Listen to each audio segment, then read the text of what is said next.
ये बात है मेरे दोस्त की, जिसने रात के समय एकदम से रिक्शा चलाना बंद कर दिया था। जब मैंने उसकी वो खौफनाक दास्तान सुनी तो मेरे रोंगटे खड़े हो गए।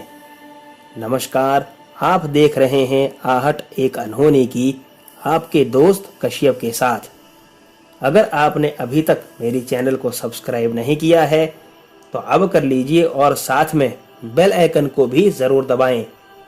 और अगर आपके पास भी ऐसी कोई कहानी है तो मेरे साथ मेरे ईमेल पर ज़रूर शेयर करें, जो डिस्क्रिप्शन बॉक्स में दिया है।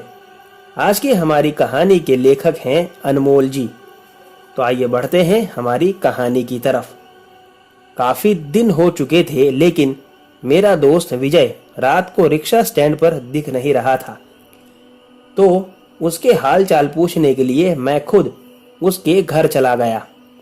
वहां उसे स्वस्थ पाकर मुझे राहत मिली। फिर हमारा बातों का दौर शुरू हुआ, जिसमें मैंने बातों बातों में उससे पूछा कि वो आखिर रात को मुझे रिक्शा स्टैंड पर मिलता क्यों नहीं। तब उसने जो भी कहा वो दिल दहला देने वाला था।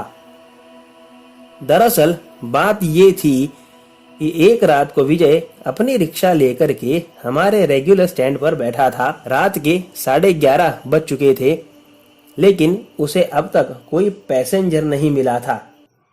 तब वो रिक्शा लेकर के रोड पर निकला, ये सोच के कि कहीं कोई पैसेंजर मिल जाएगा या फिर रेलवे स्टेशन चला जाऊंगा, जहां से तो पैसेंजर मिल ही जाएगा। रास्ते में ही उसे एक लड़की मिली जो बीच रास्ते पर ही खड़ी थी और उसके पास उसकी कार भी खड़ी थी। ऐसा लग रहा था जैसे उसकी कार खराब हो चुकी हो। मैंने रिक्शा रोक दी और उससे पूछा कि कहिए मैम, क्या हुआ। उस लड़की ने कहा कि देखिए, मेरी कार अचानक से बिगड़ गई है, क्या आप देख सकते हैं इसमें क्या दिक्कत हुई है। तब मैंने उससे मना करते हुए कहा कि नहीं मैम, मुझे कार रिपेयर करना नहीं आता। अगर आपको कहीं जाना हो तो मुझे बताइए, मैं आपको छोड़ दूंगा।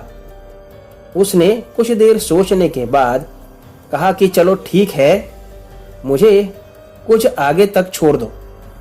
मैंने उसको बिठाया और रिक्शा चालू कर दी। रिक्शा चलाते हुए मुझे करीब 15 से 20 मिनट हो चुके थे और रास्ता काफी सुनसान था। मैंने मैडम से पूछा कि और कितना दूर जाना है, आपने अभी तक बताया नहीं कि आपको जाना कहाँ है। तब पीछे से कोई आवाज नहीं आई। मैंने मिरर में देखा तो पीछे कोई दिख भी नहीं रहा था। मैंने पीछे मुड़कर देखा तो वो लड़की वहां पर थी भी नहीं। मैंने तुरंत रिक्शा खड़ी कर दी और देखने लगा कि आखिर वो लड़की चलती रिक्शा से कहां चली गई। मैंने रिक्शा के चारों ओर चक्कर लगाए, तभी ऊपर से कोई मांस के टुकड़े जैसा मेरी रिक्शा के हुड पर गिरा और वहां खून खून हो गया। तभी मैंने ऊपर देखा तो वो लड़की जो मेरी ऑटो में बैठी थी, वो ऊपर पेड़ की डाल पर बैठी थी और कुछ खा रही थी।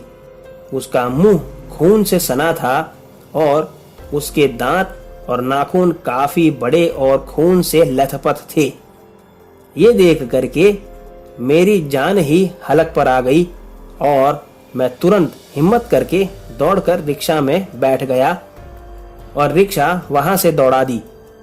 मैं पागलों की तरह रिक्शा भगाए जा रहा था और काफी देर तक रिक्शा चलाने के बाद एक जगह मुझे पेट्रोल पंप पर कुछ आदमी खड़े मिले। तब वहां जाकर के मैंने रिक्शा रोकी।